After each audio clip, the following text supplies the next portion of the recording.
показывали мопс. Аж сам лезет и все. Они его убирают, он лезет и все в воду.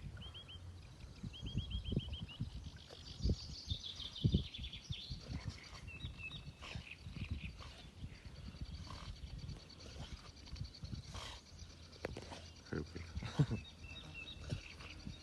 Мне сейчас легче будет.